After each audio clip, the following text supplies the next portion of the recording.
Psoriasis flare होता है और पेशेंट कहता है डॉक्टर स्ट्रेस ज़्यादा है, शायद इसलिए सोराइसिस बढ़ गया। कुछ लोग इसको इग्नोर कर देते हैं, कुछ लोग सिर्फ क्रीम पर फोकस करते हैं, लेकिन मेडिकल रिसर्च क्लियरली बताती है स्ट्रेस और सोराइसिस का कनेक्शन रियल है।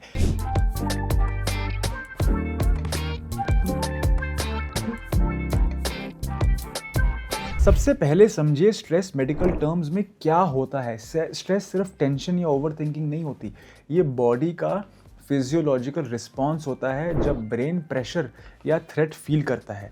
इस टाइम बॉडी कॉर्टिसोल, एड्रेनलिन और इन्फ्लेमेटरी केमिकल्स रिलीज करती है खून में। ये केमिकल इम्यून सिस्टम को डायरेक्टली इन्फ्लुएंस करते हैं। और सोराइसिस एक इम्यून मीडिएटेड डिजीज़ है।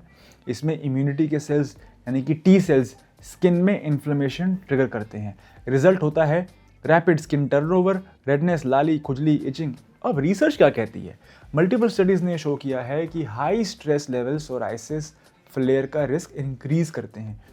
क्रोनिक स्ट्रेस से इन्फ्लेमेटरी मार्कर्स जैसे कि IL-17, IL-23, TNF-अल्फा ये सब खून में बढ़ जाते हैं। ये वही साइटोकाइन पाथवे हैं जो सोराइसिस को ड्राइव करते हैं और जिन्हें मॉडर्न बायोलॉजिक्स टारगेट करती हैं। इसका मतलब स्ट्रेस सिर्फ इमोशनल फैक्टर नहीं है, बायोलॉजिकल ट्रिगर है। शॉर्ट टर्म स्ट्रेस में कॉर्टिसोल टेम्परेरीली इन्फ्लेमेशन को सप्रेस करता है, लेकिन क्रोनिक स्ट्रेस में कॉर्टिसोल रेगुलेशन डिस्टर्ब हो जाती है, इम्यून बैलेंस बिगड़ जाता है, इन्फ्लेमेशन इंक्रीज होती है और स्किन हीलिंग स्लो हो जाती है। इसीलिए स्ट्रेसफुल पीरियड के बाद पैचेस ज़्यादा एक्टिव लगते हैं। और एक और important concept, stress psoriasis cycle समझाता हूँ। फ्लेयर अप आता है, पेशेंट स्ट्रेस हो जाता है, स्ट्रेस बढ़ता है, डिजीज़ और बढ़ जाती है। ये विशियस साइकिल बन जाता है। अगर स्ट्रेस एड्रेस नहीं किया तो सिर्फ स्किन पे क्रीम लगाने से लॉन्ग टर्म कंट्रोल मुश्किल है। एक बहुत इंपॉर्टेंट क्लैरिफिकेशन देता हूँ गाइस, स्ट्रेस सोराइसिस को डायरेक्टली कॉज नहीं करता, लेकिन जेनेटिकली ससेप्टेबल लोगों में स्ट्रेस पहला ट्रिगर हो सकता है। बहुत पेशेंट्स बताते हैं कि उनका फर्स्ट एपिसोड किसी मेजर लाइफ स्ट्रेस के बाद स्टार्ट हुआ था। कोई एग्जाम, कोई जॉब, कोई लॉस, कोई relationship issues, financial pressure. Research ये भी शो करती है कि जिन पेशेंट्स ने structured stress management techniques follow की, जैसे कि आपका pranayama, cognitive therapy, relaxation training, regular exercise, उनमें ट्रीटमेंट का रिस्पॉन्स बेटर था और रिलैप्स होने की फ्रीक्वेंसी कम थी।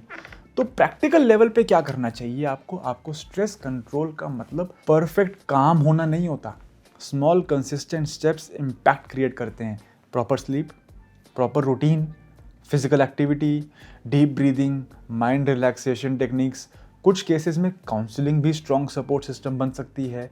और एक मिथ मैं आपका क्लियर कर दूं, लोगों को लगता है कि स्ट्रेस कम कर लिया तो सोराइसिस ठीक हो जाएगा। ऐसा भी नहीं है।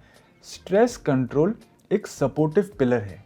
मेडिकल थेरेपी, लाइफस्टाइल करेक्शन और स्ट्रेस मैनेजमेंट, इन तीनों के कॉम्बिनेशन से बेस्ट रिजल्ट मिलते हैं। फाइनल मैसेज गाइस बहुत सिंपल है, स्ट्रेस और सोराइसिस का लिंक बिलीफ नहीं, साइंटिफिक फैक्ट है। स्ट्रेस इन्फ्लेमेशन को फ्यूल करता है और psoriasis immune inflammation driven disease है। इसलिए सोराइसिस मैनेजमेंट सिर्फ स्किन ट्रीटमेंट नहीं, माइंड और बॉडी दोनों का बैलेंस है। अगर आप नोटिस करते हैं कि स्ट्रेस के बाद फ्लेयर अप आता है तो कमेंट करें स्ट्रेस एंड सोराइसिस, और हम आपको गाइड करेंगे कैसे आप स्ट्रेस को साइंटिफिकली मैनेज करके अपने आउटकम्स को बेटर बना सकते हैं। मेरा नाम है डॉक्टर सम्यक धवन, मैं एक MBBS डॉक्टर हूँ काया क्लब ग्लोबल पे। आप देख रहे हैं सोराइसिस ट्रीटमेंट इंडिया।